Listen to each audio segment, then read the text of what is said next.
message made no fucking sense. Which one? I sent a lot of messages which make no fucking sense. I literally deleted a message earlier because I was like, that makes no sense. Why have I sent that? That's just not words. I've just typed non-words. I'm gonna be paranoid. Yeah. No worries, you there all week. Even though I said I was going away for the weekend. That confused me, number one. Can I squeeze you in? Friday, Saturday, coming home back Sunday. Free afternoon? ? What? What does that mean in reference to that? Okay, so no worries, you there all week was meant to say weekend. Okay. Or can I squeeze you in? And then you were like Friday, Saturday, coming back Sunday. So I was asking if you were free Sunday afternoon. But then I was like Sunday afternoon, and you're like, can't got fam over. That's why I was so confused. Yeah, because I realised like midway through my text, like, oh yeah, I can't do Sunday afternoon. I'm busy. I was just like, what the fuck? Like, because I was like, okay, I'll interpret this. Yeah. I only use half words. People know what I mean. You figured it out, didn't you? Sort of. I mean, we didn't meet. Yeah. Which was the intention of it. I feel like Graham will message me when he wants to see me. Like, if you... That's what I do with everybody. Yeah, like... I get very confused when people reach out.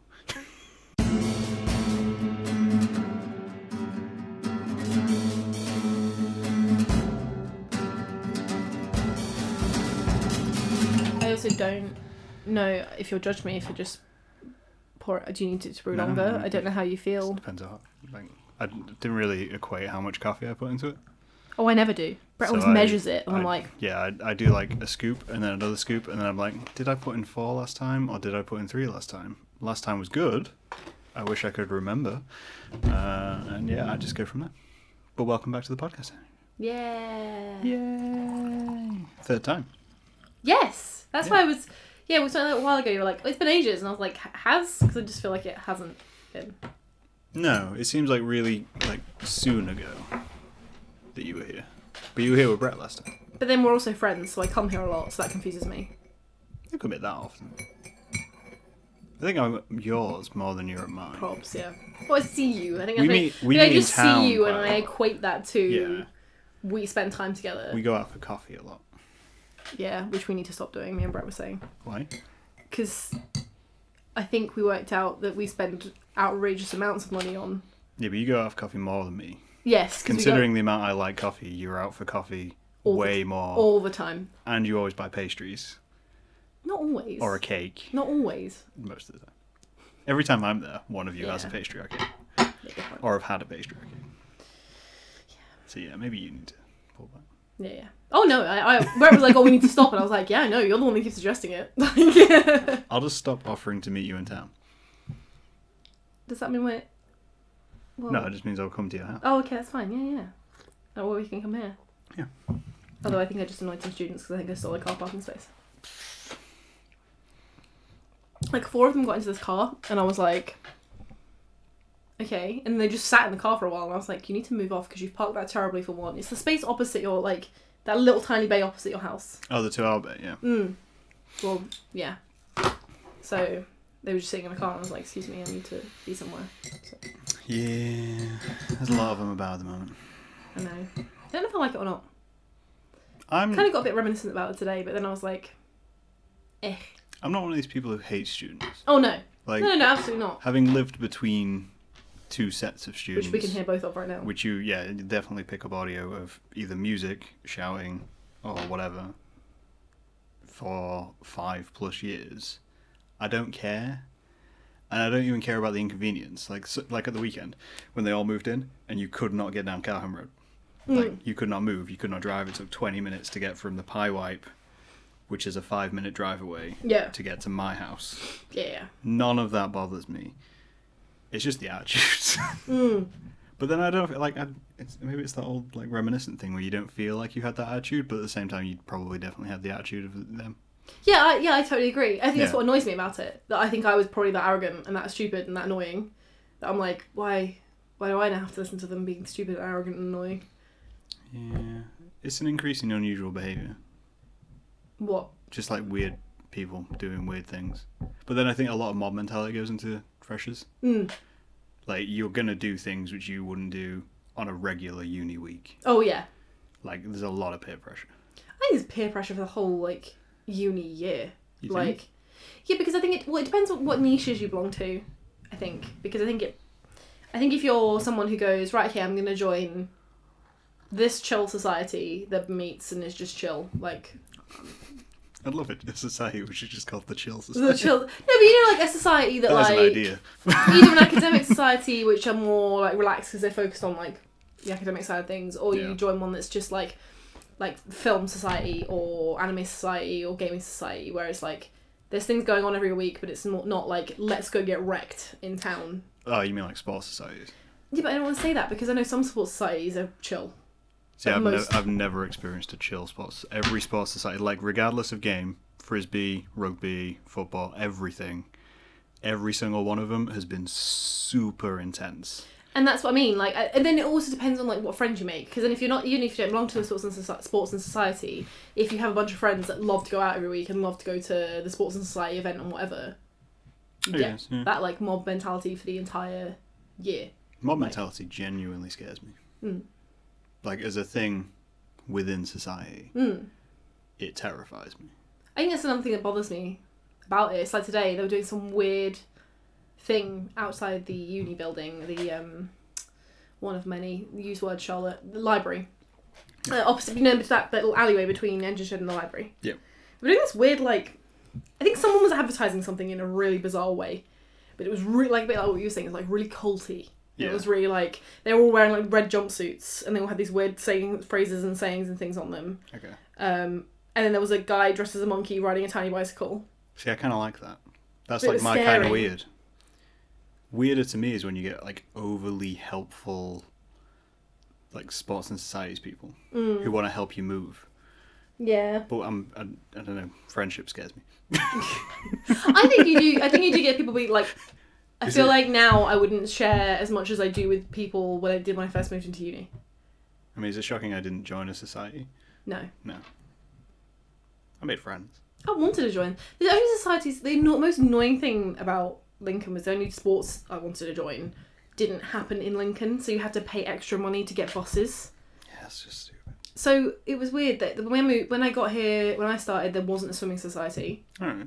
And then when they started one, they didn't travel to Yarborough, which would make sense. They travelled to, like, somewhere way outside of Lincoln to go and, like, train. And I was like... Lincoln doesn't have a swimming pool, does it? Yeah, well, Yarborough has a big swimming pool. No, I mean, like, the uni doesn't have a swimming pool. No. Which is weird. Yeah, which is weird. Considering it has a gym. Yeah. And perfect enough space for... Yeah, so you had to travel. And then... I can't remember what else it was that I wanted to join, but they were like, oh, you have to pay extra money to travel. But then even, like, rugby and that, they had to pay extra money to travel, because they had to travel to... It was weird. But then I joined Anime Society through Brett, and Gaming Society. It sounds like you just, like, ripped Brett in two to get through to Brett. And they're the only societies I really went to, like, consistently. I think our course kind of, like... I don't want to say it favoured people who think they're edgy, but it definitely favours people who think they're edgy. It wasn't called photography, it was called contemporary lens media. That's the thing, like, it wasn't media production, and it wasn't photography, it was contemporary lens media. So automatically you, regardless of where you went to or not, you look down on everyone from media production and everyone from photography, because you were like, well, they're not doing our level.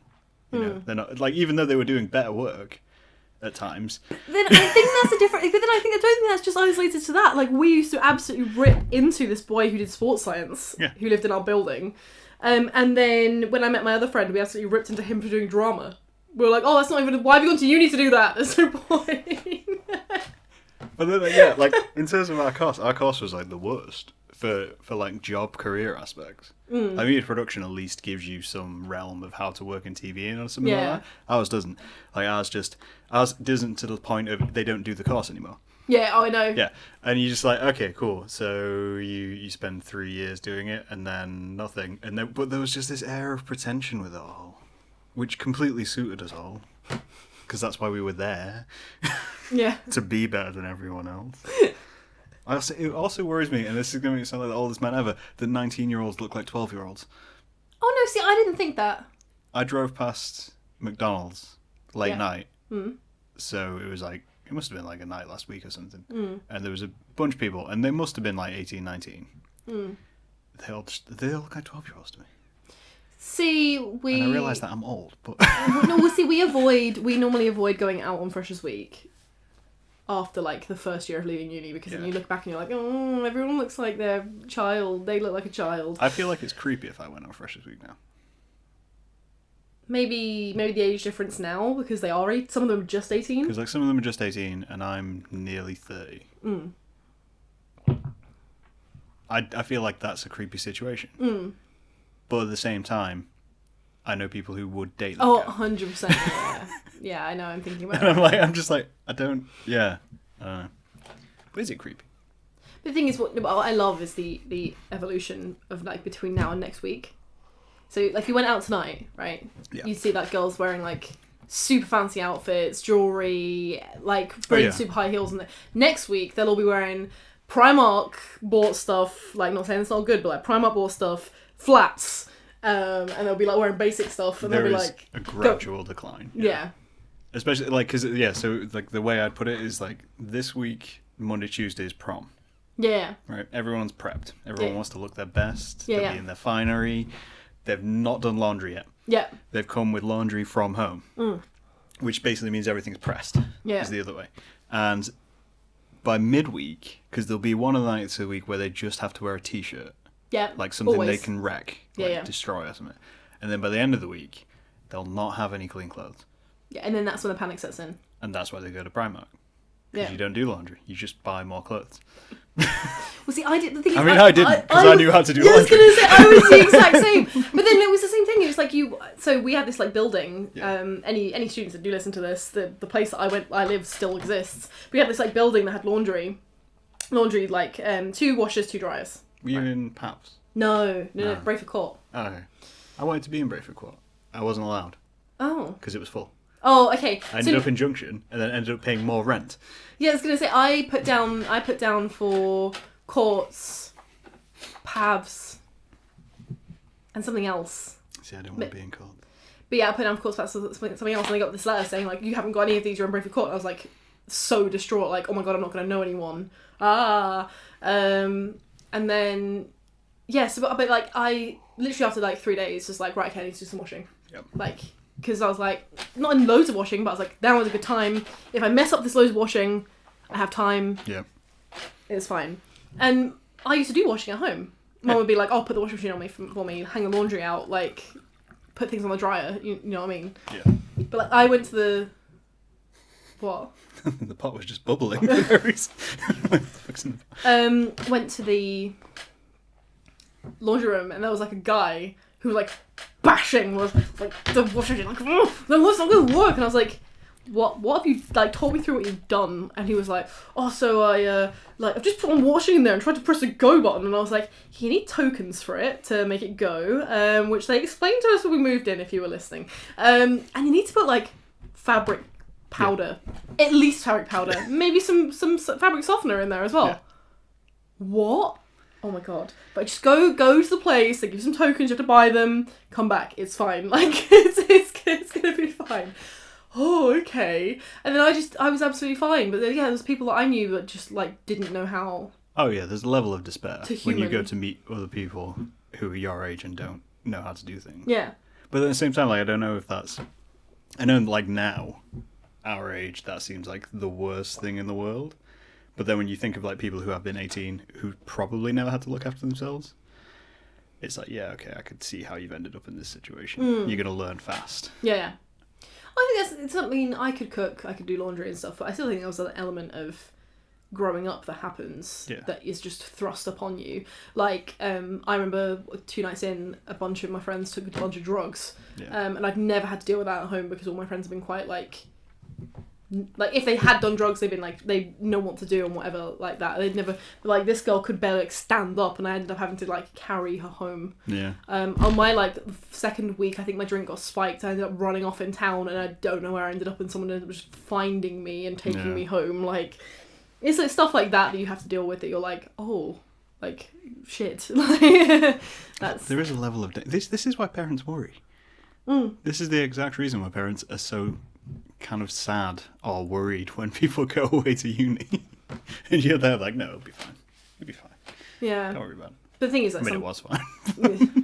But it's not for everybody, you know. Yeah. No. But then, people say to me, I've just actually weirdly been invited back to do an alumni event for psychology. Nice. And it's like your questions you always get are like your obvious ones when you're like, oh, what was it like when you graduated and you left uni? And I was like, you just got to deal with it. It's a bit like moving into uni. It's exactly the same feeling of you move in and everything feels so scary and terrifying, and then you just handle it. And it's exact same leaving uni. You leave uni, most people have to move back home because they can't afford to live. Yeah. And then you just deal with whatever you just deal with whatever happens. Like, you have to manage it. Like, yeah, I don't know. Like, I never felt that anxiety. I didn't feel the anxiety leaving uni. I didn't feel that anxiety going to uni. I felt the anxiety going to uni. The only thing I was concerned about when going to uni was because I'm small town. It's small town life and all that kind of stuff. But it was the same concern I had when I went to college, which was when you're in GCSE, obviously you're in your class or whatever. My top thing was art. I was one of 2 people who were at the top of the art class, and that was well established. That was like 5 years. Who does art? It's these 2. And I was like, cool. And then in my head, I was like, hang on a minute, I'm going to go to a college where there's people from every single school, which means every single school has those 2 people in that class. Yeah. So all of a sudden, I'm like, oh shit, there's a competitive edge to this. And I'm going to go and there's going to be people who are better at this than me. And that concerned me. Like, not the change of environment, not the change of classes, just that level of, ooh, I might not be the best anymore. And then when I came to uni, I was like, I'm going through this all again. It's happening again! No, see, whereas now, I know I'm not the best. So I'm just like there going, yeah, people are good. All my friendship group changed so, I think it's changed so rapidly. So it was different for me. So I went to the sixth form that I was at school with. The school had a sixth form, and the sixth form that we had was considered to be, good. Yeah. So, a lot of us stayed. But, my friendship group changed so rapidly in sixth form. Half of my friends ended up going to uni. Yeah. And then the ones that, a bunch of them won results. They didn't get the results they wanted and ended up going through clearing, and it was intense. Yeah. Whereas I just did okay and I got into the uni that I wanted and everything was great. So that bit didn't really, the whole moving to sixth form didn't really bother me. And the whole moving from sixth form, it was the whole moving, I think, from sixth form to uni in the sense of living on my own. Right. Because even though I was moving in with a bunch of different girls, I never really got on with girls that well. So I was like, oh god, I'm going to be living with 4 girls. What if I hate them? It's a common thing, though. Yeah, but however, one of them is now my best friend. So, still now. So I always felt like, oh, okay, maybe that's a good thing for me. It's a weird, I don't know, a weird commonality of, especially female houses, of getting groups of women together and them all not getting along. Well, it happened in the end. My second year of uni, it all just went tits up. Yeah. There were 6 of us because we were like, oh yeah, 4 was great, so let's move to 6. Yeah. And it was hell. It was hell on earth. It got a real hazing, bullying level to one of my friends, and it was grim. And then I ended up moving out and living with just one guy in my 3rd year. I feel because it's the same with guys' houses, it can either go really well or it can go really badly. I know some people who they lived in houses with 4 or 5 guys and they are thick as thieves. They've never been closer to any other people in their lives. And then I know other ones who are no, it was the worst experience. It brings out the worst in people. I always feel like mixed houses are the best. Yes, 100%. Because it generates a balance. And it's there's a safety aspect to being around people who are the same as you, but having that counteract. What I think is so annoying is that they don't. But this is the thing, right? So I was like, I want to be in a mixed house, and at they said that in courts you would be in a mixed accommodation. Yeah. I think some of Pab's was mixed accommodation as well. Mine was mixed. But a couple of the ones, Brave Court being one of them, when they put first years in, they don't mix them. That's weird. Same sex. So we can get the choice really to have that, which I totally agree with. I think mixed houses do so much better, and mixed groups do so much better. Junction was really interesting. I moved into Junction basically a month before everyone else. Oh right, yeah. because it was available. I was paying for it, and I was like, well, I'm going to go use it then. And I know I got a job through my brother working at what was Scream on the Brayford. And I was like, cool, I can spend a month before freshers working and just go and do that. And that'll be my month. And my flat was made up of, I think there was like 7 of us all together. Yeah, they're big flats, aren't they? Some of the ones in Junction. 2 of them were in their second year. They weren't freshers. They were just there to be there kind of thing. And one of them was an international student. And it was like, yeah, this is a nice, like, weirdly diverse flat we have going on. And it was nice. Yeah, see, I don't understand the mentality of, it has to just be freshers and it has to just be women or men or like whatever. It just makes it worse. Like, so yeah. But anyway, like, my first year was great. Second year was trash. Third year was good. Like, I liked being in a house. I liked being in my own house and being in charge of everything myself. Yeah. Which was good, but yeah, like, it just, I don't know. Yeah, freshers week. Ugh. I feel like, I don't know, I've discussed uni many times on this podcast. I don't feel like I'd do uni again. If I could go back and not do it, I would. I am the same. I mean, not in the sense of, like, the people I met, because I made great friends. Obviously, I met my partner at the time, it was for many years. And it's like, yeah, that bit's fine. The rest of it can fuck off. Yeah. Oh, no, I totally... This is another thing, like, I kind of want to... Like, I really hope nobody who sees this is going to go to the alumni event. But, like, I'm the same. Brett always goes, oh, no, I can't believe you'd say that. But, like, I'm the same in the sense of, I think there were lots of things I loved. Lots and lots and lots and lots and lots. Like, all my best friends have come out of it. Really, like, I've still got friends I'm close with back at, like, my mum's home. But, like, I've still, that. And then I've got Brett and things. And that was great. And then I came out with a good degree and whatever. And I got a job. So, I was probably one of the lucky ones in the sense of, like, the trajectory was nice and smooth. But yeah, I don't think I'd do it again either. I think if I got the choice, I wouldn't do it again. I think that mine comes down to, like, not so much, like, because I can blame, I'll blame Lincoln Uni.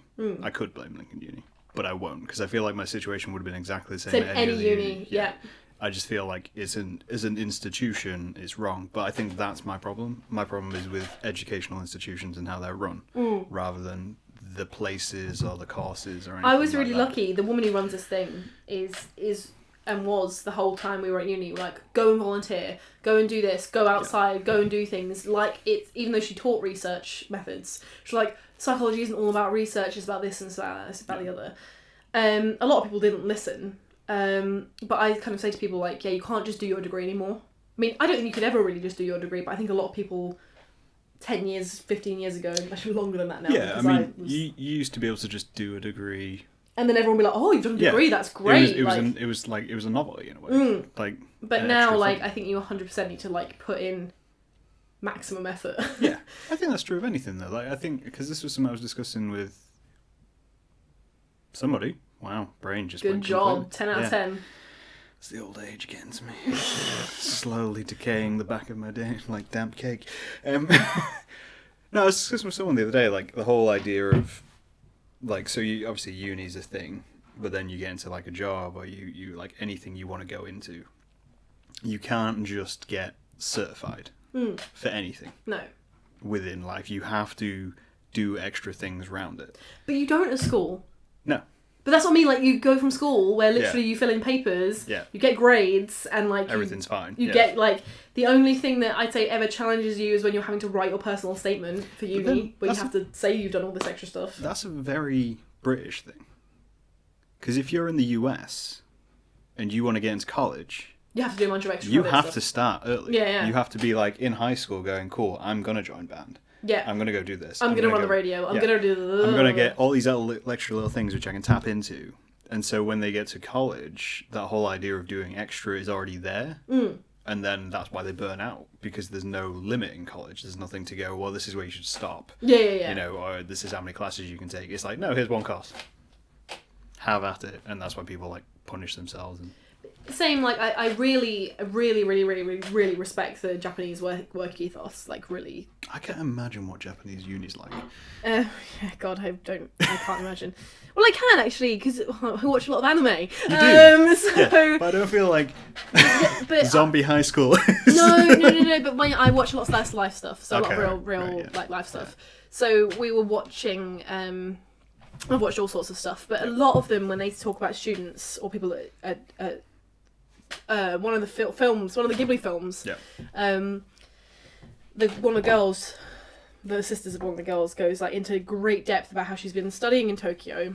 She's been doing 2 jobs on the side. She's been like volunteering at their library or something, and she then comes home to help her mum, who's also doing an extra course while she's doing her job, like clean, cook, look after the kid, like the sister and whatever, blah blah blah blah, and the younger sister's like, she's like, you gotta do this. This is what it's like. This is what life is like. You've got to like manage this. And I know that suicide rate is ridiculously high in Japan, and there's lots of things wrong with their system. I'm not saying it's great, but like sometimes I do think you hear kids, or you see students saying things, and you just think, God, you're so privileged. Like, so you're so like, and that's horrid. I don't want to be like, you're so privileged, but like, I was so privileged. But then at the same time, a bit like you, I worked my whole from like 13, which is not legal. Like I worked from like 13 to now. I haven't stopped. Like I'm the same. I took breaks in between for like certain things. I took breaks to do my GCSEs. I took breaks to do my A levels. I took a break. Like I went into a job after uni, but then I took a little break afterwards before I started like my proper job.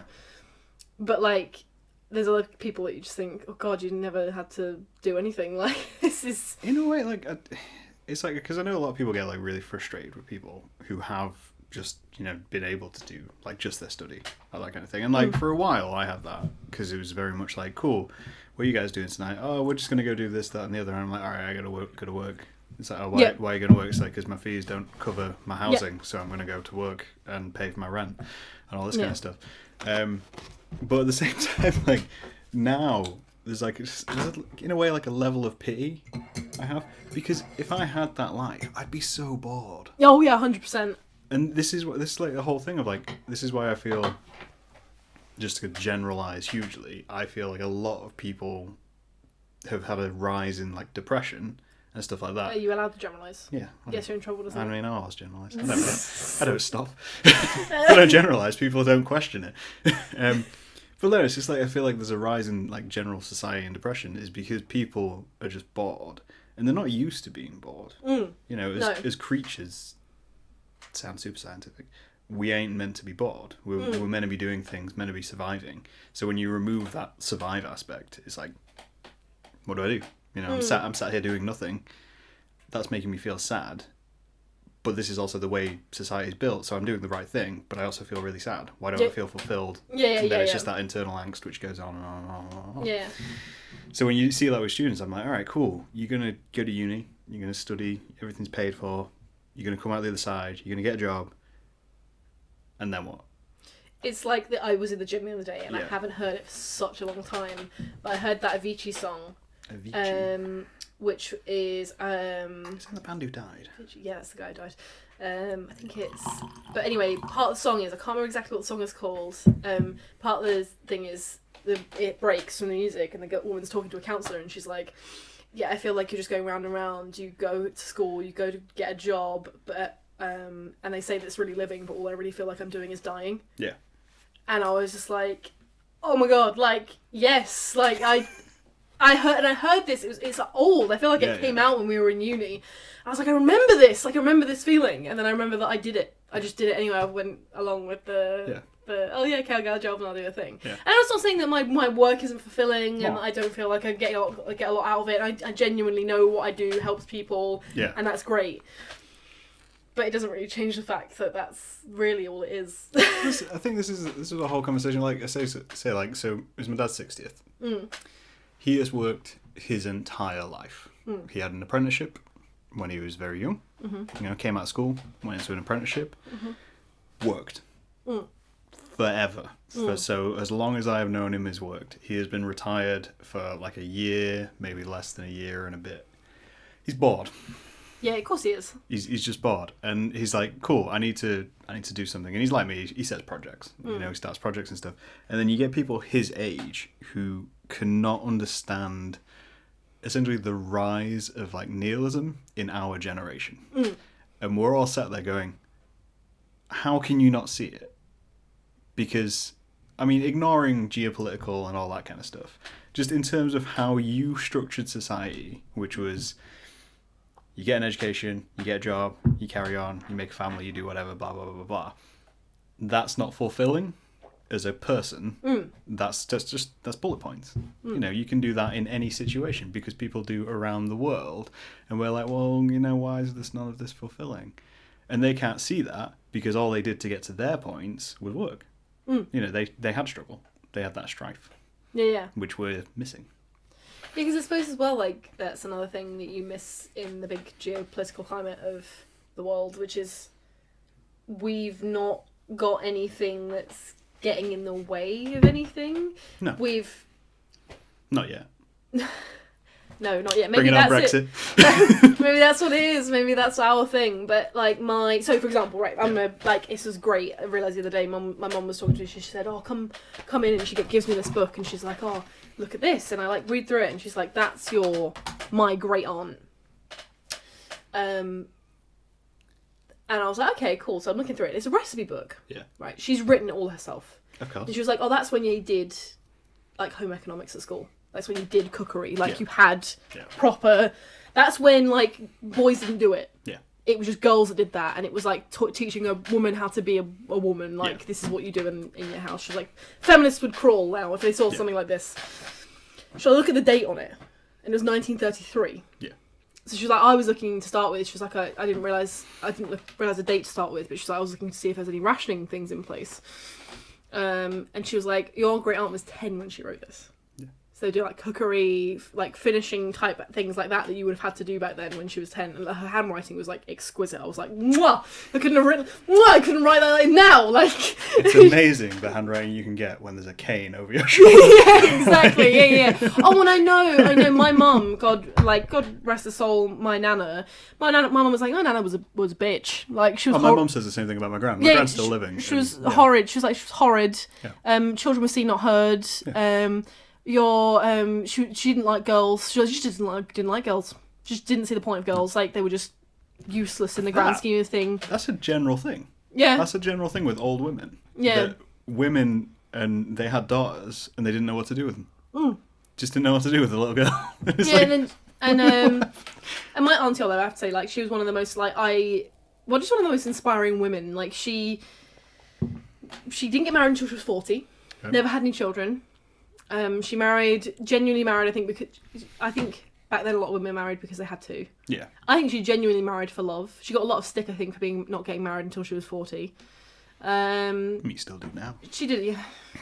She did a lot of, like, stuff with her life. You know, she lived quite a small life, but she did a lot of stuff with the life that she could live. Yeah. Because she didn't drive and she didn't do certain things. But, like, Mum was talking about this and she was like, then they had to go through the war. Like, they had to go through World War II, and she's like, yeah, Grandad was too young to fight. Yeah. She was like, I can't remember if it was my nan's, her mum's side of the family, they got evacuated because they all lived in East London. Mm-hmm. Oh no, it was my granddad. Anyway, they all lived like sort of around London area, and it was lots of evacuation and all that, and she was like, you know, sometimes, you know, I don't mean to be that woman, but she's like, you kids forget, like, you didn't have to. And she's like, and we didn't. She's like, I didn't have to live that. No. She's like, well, I didn't have to live things like that. She said, but at the time, you know, when I was growing up, it was more, there was a lot of, like, recessions and lots of, like, difficulties with things like that. Lots of changes in technology, which meant that constantly people were training to do jobs and then finding their jobs were obsolete, you know, because there was constant changes. Like, my dad was one of them. He was a screen printer. And then they said a silk screen printer, and then they basically came out and was like, yeah, we're not doing that anymore. Yeah. Like, but that's the thing he trained his whole life to do. Yeah. And he was an amazing artist, but he was like, and don't get me wrong, he like tried to evolve with it all, but it was just that Mum said he spent his whole life, like 20 years of his life doing silk screen printing, and then it was like, oh no, but that's defunct now, we don't do that. Yeah. I mean, that's why the people could draw a lot of comparisons now, and they keep flinging it around by saying like, "Oh, Labour wants us to relive the '70s." Like we are living a life very similar to the '70s and '80s. You know, we came out of a period where there was huge economic boom, and then suddenly we were in a recession, and then we were in another recession, and then jobs were going, and all this, and it was like, cool. So we're living a lot of the same bookmarks, but at the same time, we're also hugely comfortable. You know, I know not everybody is, but as a society, we're pretty comfortable, which is why everyone's sat looking at themselves. It's like there's so you're at Fight Club. Read Fight Club or seen it? I mean, either. I've seen it. Okay, so I mean, Fight Club. Are we allowed to talk about it? Yeah. Okay, cool. We're not actually forming a Fight Club.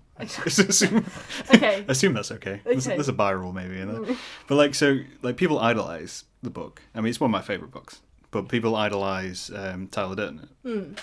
Which, even though Tyler Durden is essentially just an amalgamation of a person who was created in order to highlight toxic masculinity and the problem with someone struggling being gay, and how that was accepted and all this kind of stuff. So when people are like, yeah, he's like, everything he says is right, it's like, well, no, because those are like the worst aspects, and that's, you know, all that kind of thing. But there's a line which he says, which I think connects with our generation so much, which is for us, there is no Great War.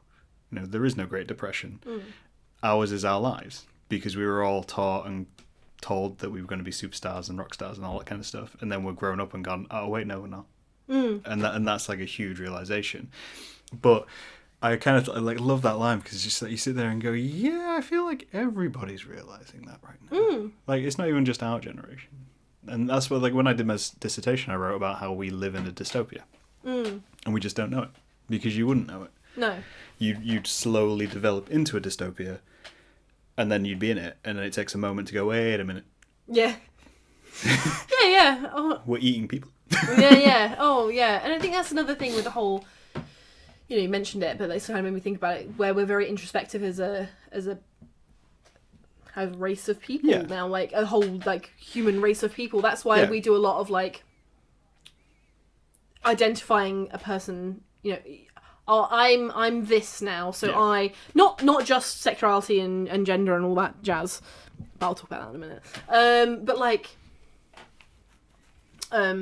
I work this job, I earn this much money, I have a partner, you know, other people. You and your partner have been together a long time. Why didn't you get married? Because that is a thing. There is a box for that. And it's like, but the ironic thing is our whole generation is saying, oh, we should get rid of labels. But we seem to be cramming each other into more and more small boxes. Yeah, we're a box within a box. Because what we've got is everybody, almost every young person I meet goes, labels shouldn't exist, be whoever you want to be. Like, you don't have to, you know, just come out as gay, come out as whatever. We won't judge you.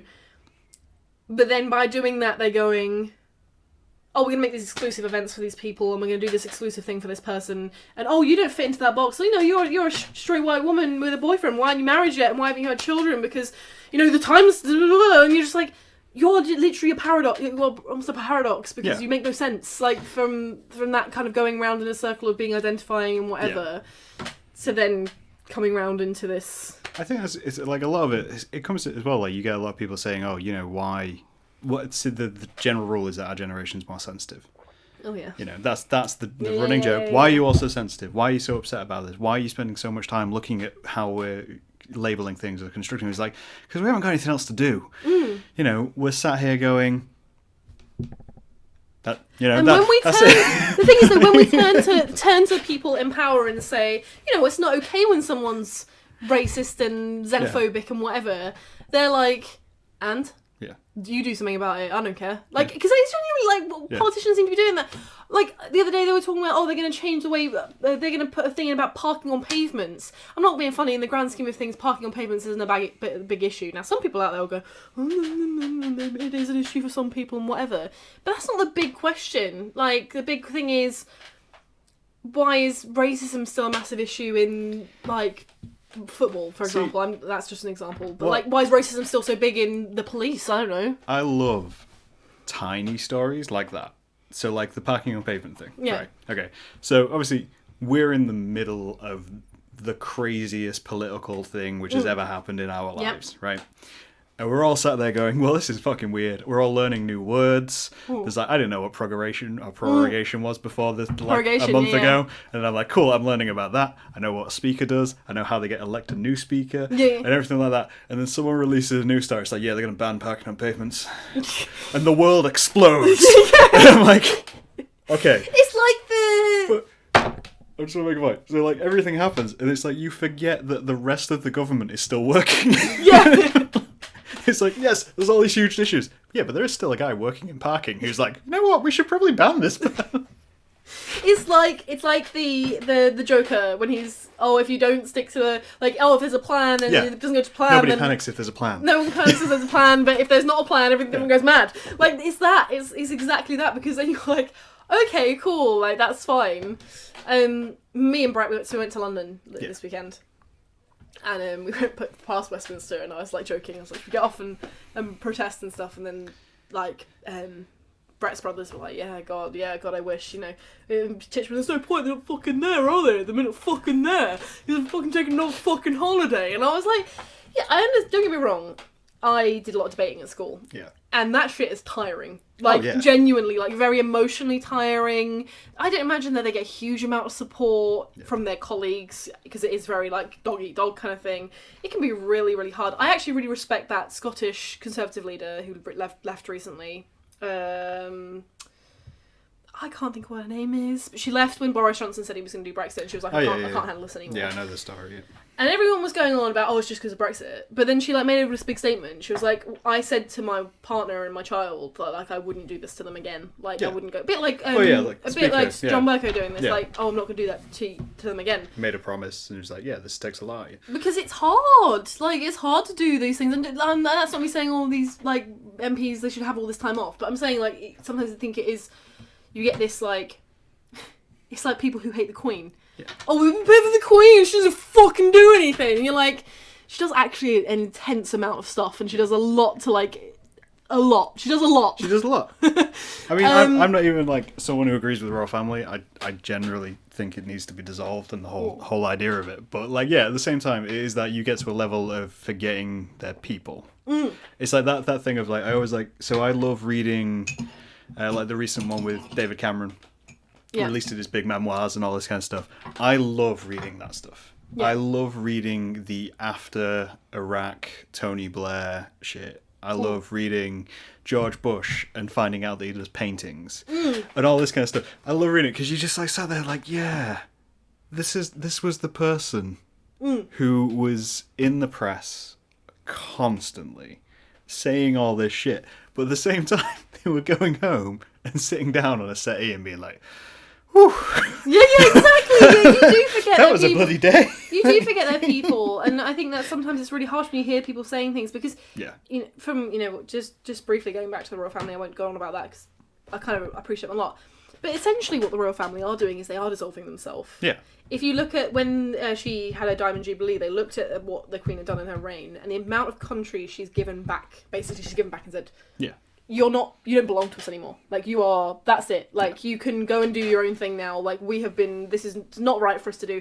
The amount of resources she's given up, the amount of things that she said, actually, I'm going to give that to the country, then they can make some money off of it, which comes back into her.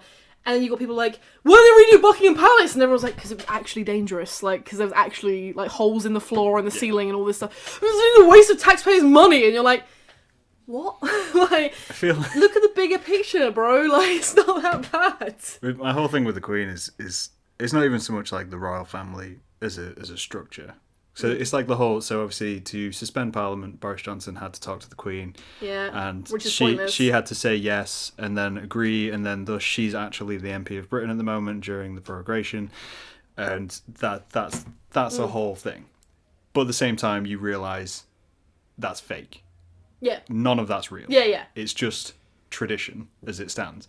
But I feel like the huge conflict for me is this visual context to everything. It's like the whole Queen's speech thing, where she'll give a speech and it'll be like, oh yes, we've had a really tough year and you've all struggled and I know there's lots of cut things, and there's a gold chair in the background. And you sat there like, you can't do this. Like that, and in my head I'm just like, this is just such a conflict of symbology and I don't know what to do with this whole situation. And I'm like, if it was just a guy on a settee who's like Johnny Vegas, I'd happily listen to Johnny Vegas give the year-end speech and be like, it's been shit this year. And it's just that symbolism which gets me. And I can totally, and I can understand that. And I think there's people like you who are very apathetic towards, like, don't really care about the Queen. Yeah. But that is just people who like actual hate, and you're like, calm down. Like, things to hate and the things to not hate, and like that's not one of them. Like, I think it brings it back to, like you were saying, like everyone trying to. I mean, I don't think it's everyone trying to box themselves, because I feel like logically as a society we do that anyway. Yeah. Because as people, makes sense. We require it. We can't get away from it. You know, it's like you give someone a set of stuff, they will organise that stuff. Yeah. Some people will do it in a messy way, and they'll like call it chaos, and they'll be like, yeah, it's because it's fun and it's random. It's like, no, you're still organising it. Yeah. You're still playing with the objects. Some people will go really formal. And it's just, that's what we do as creatures, and that's why we've survived as 100%, creatures. Yeah. And it's like when we take things and we put them in boxes, essentially we're widening the box. And that's all we've done. And I find it, I don't know if it's naivety on some people's part to think that you can live without the box and still have society, because you can't. No. That's what society is. It's like, you know, we could get rid of all terms. We can get rid of all terms. We can make weed legal. We can make all drugs legal. We could ban racism to the end of the earth. And we could do everything like that. I'm not going to be able to go out and kill somebody. No. Because then that breaks the structure of society. Yeah. That's still a structure. And it's good to widen the structure. But you need to at some point accept that you have to live in the system. Otherwise, you just don't live. And you are back to survival. And lots of systems, this is another people go, but they do live like this. Yeah. Tribe, insert tribe here, insert community here, insert society here. They live like this. Yeah, that's okay, because we can live in this big world where lots of people live in different ways. But that's where you come from, where the chance of where you are born, who you are born to, which society you're born into, and what happens from there. Like, it's a lot of, like, in a way, it's a lot of chances from the day you're born to get you to the point you are now. Completely. And that's what annoys me about people who kind of sit in this little comfy place and go, things need to be different. And you're like, okay, tell me what they need to be. And they go, this ridiculous thing. And you're like, okay, so I'm going to reason with you, and I'm going to tell you why that we're going to try and do as much as we can to make that happen. I hate you! Yeah.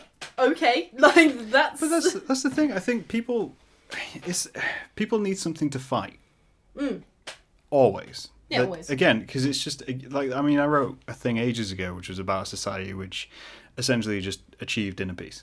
Everything was provided, there was no struggle for anything, so you couldn't complain about any of that. There was everything, like, down to race was completely abandoned and everything was like that.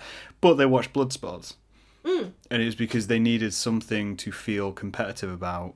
But because team sports were all banned, you had to just watch someone die and feel good about being alive because you're not dying. Yeah. And it's that thing of you require conflict to progress. Yeah. And that's, I think I'm saying today was, you know, to me personally, and it's a detrimental way to live and I don't recommend it, but complacency is the enemy of creativity.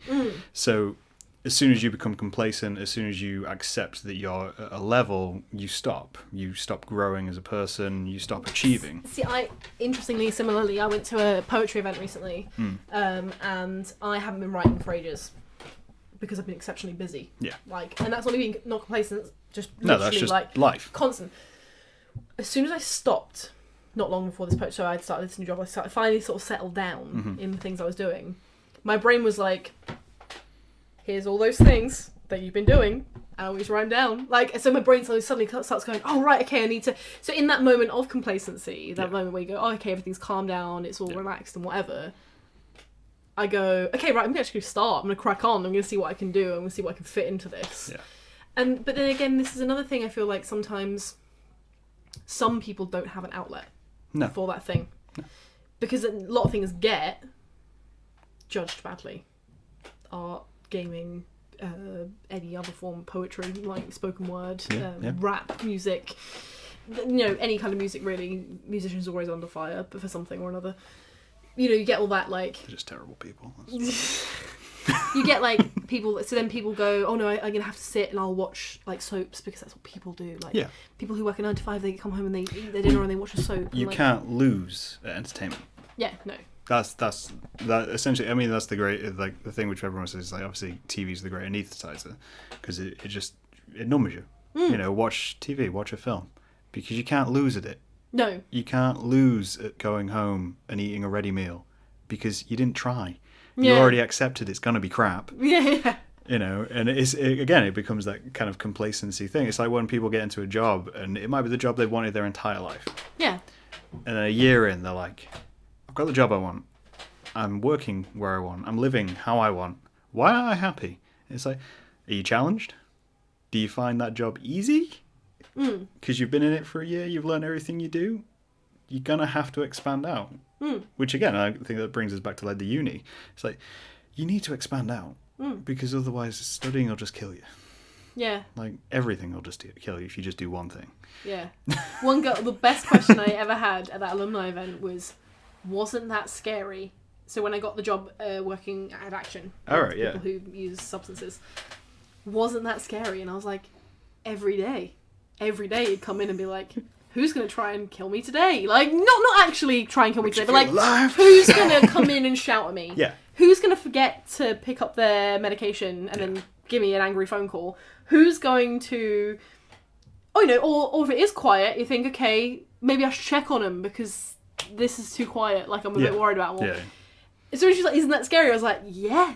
And in the nicest possible way. If you're doing psychology, you're going to be working with some of the most broken people in the world. And, like, it's going to be really hard. But at the end of the day, and as I always said, like, at the end of the day, when you have those good ones, or when you have those bad situations that you've managed to fix, you then go, I've completed my job. I was their support worker, and I managed to do that thing. That's what feels good. And then she was just like, I was just like, oh, maybe you should get an admin job. Like, I don't know, like, in the nicest possible way, if things like this are going to scare you, then maybe it's not the thing for you. It's, people always say to me, oh, you've got to know your limit. Prison must have been so scary. No, actually, it's pretty regimented. Like, so it's actually quite nice. Like, when you see, like, a music video shot in a prison, or, like, something where they're doing a documentary in a prison, they always put, like, the dark music over the top, and then you hear the gates clatter and all that kind of stuff, and I'm like, I feel like prison would be the comfiest place to be introduced to ever, because you're entirely aware that everyone else around you is completely on point of you not getting hurt. It's like, this is the most comfortable stroll I could possibly take. It's also because, in a way, when you're a prisoner, there is such strict what's right and wrong. Yeah. In a way, there's so much tight boxes. The boxes are so tight, and you can't step out of them because you're in that kind of situation, that you're like, this, like, someone approaches you and you're like, right, okay, we're gonna have a conversation, and then they'll have a conversation with you, and then they'll go on, and then you go, all right, I've got to leave now, and then they can't do anything about it. If they get angry about that, then they got to be like, oh, okay, if they kick off, then someone's there to kind of stop you getting killed. Well, that's like the other extreme, isn't it? So if you got a society which is completely free and open, and then I'd say the other side of it for me is the army. You enter the army, you are not there to be free. No. You are there to be molded, essentially, to be boxed, to shape so you fit the same as every other person who's going to be out there, because everything which is made to a certain shape and exterior and everything like that, which is why when people come out of the military, that's why you got some they're so lost. And that's why, it's because you've taken someone to a complete extreme, and now they're a bit lost, and they don't know what to do because they don't know how to live without the box. It's like my granddad. So he was in the Air Force or the military or one or the other, and he still shined his shoes till the day he died. Like, he would shine his shoes, and he'd put them next to one another and put them next to his bed, and you just see these little glimpses of the box, and you're like, that's comforting. Yeah. Because even though you're in a big world and where the box is all wobbly and everything's a bit strange, you're like, no, I've got this one place. But then, I suppose you think about it, that's not even just like people who've been in the military. I think everybody's got routines. Yeah. I think routines keep people safe. I mean, mine's coffee. Definitely. Yeah. That was what I missed most when I gave up coffee, was the routine of coffee. Like, I would say that mine is, like, I've always had a 9 to 5 job. I've always been quite lucky in that sense. Yeah. But I think mine is as well is my weekends are weirdly regimented in the sense of like what sort of time I get up and what sort of time I go to bed, and then when like I break them, it's like, oh, this is special because I'm doing the thing. And that sounds, probably people will be like, oh, that sounds horrendous. And it's like, no, actually, I quite like it like that. Like, I know that I'm going to get up on Saturday morning and do my chores. Yeah. Like, I know that I'm going to get them done and then I'm going to be like, oh, my house is clean and that's nice. Yeah. I know that I'm probably going to have a meal that's a bit naughty to me on a Saturday and then I'm going to go to the gym in the afternoon and burn it off. Like, it's kind of that stuff that makes you feel a bit sane. Because, like, it's my weekend. This is what I'm doing. Yeah. And I think everybody has those things, so... I think you've got to go through those things. Yeah. And you got to break that. I mean, like right now, so obviously, anyone listening, you can hear music. Oh, it's getting louder, isn't it? It's going to get louder throughout the night because it's Freshers Week. And I feel, and I'll always give the people I live next door to that week, bless you, because it's the first time they've lived without the boundary. Yeah. And it is that thing of, you've 17, 18, you live at home with your parents, you live under your parents' rules.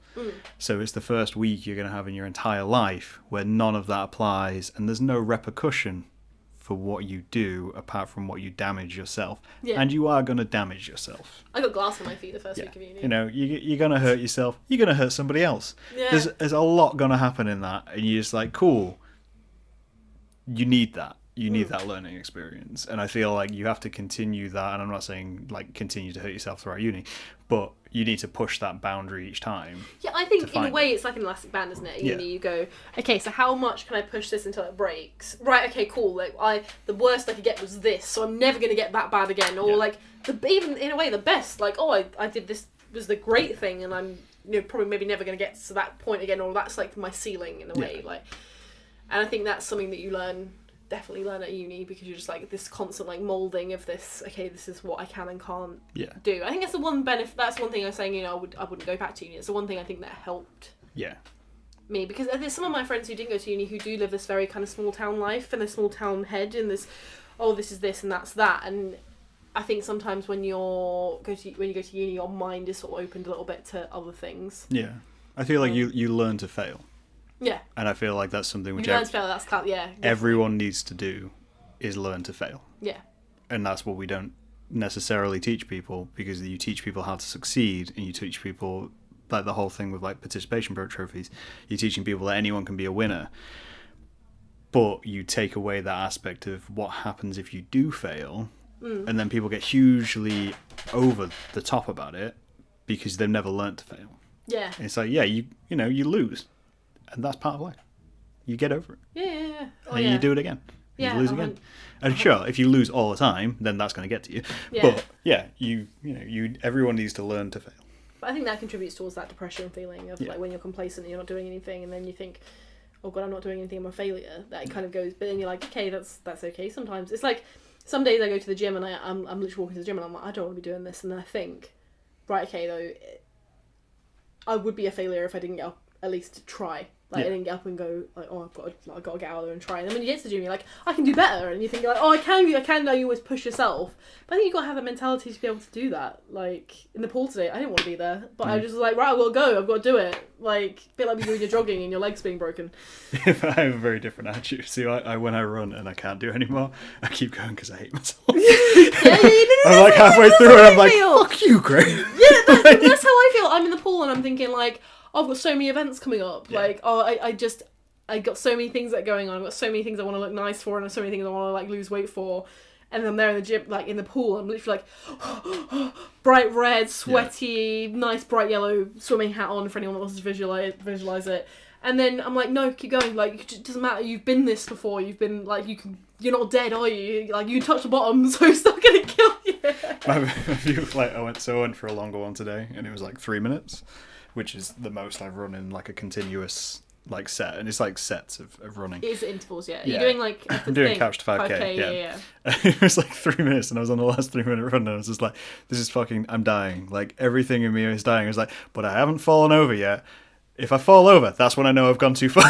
So I'm a sucker for this. The best example of that I had. So I was like, right, before I'm turning 23, I'm going to do a 10K. Okay. Before I turn 23, I'm going to do a 10K. Got to do a 10K, and I've been training. Right. I've been practicing. Nice.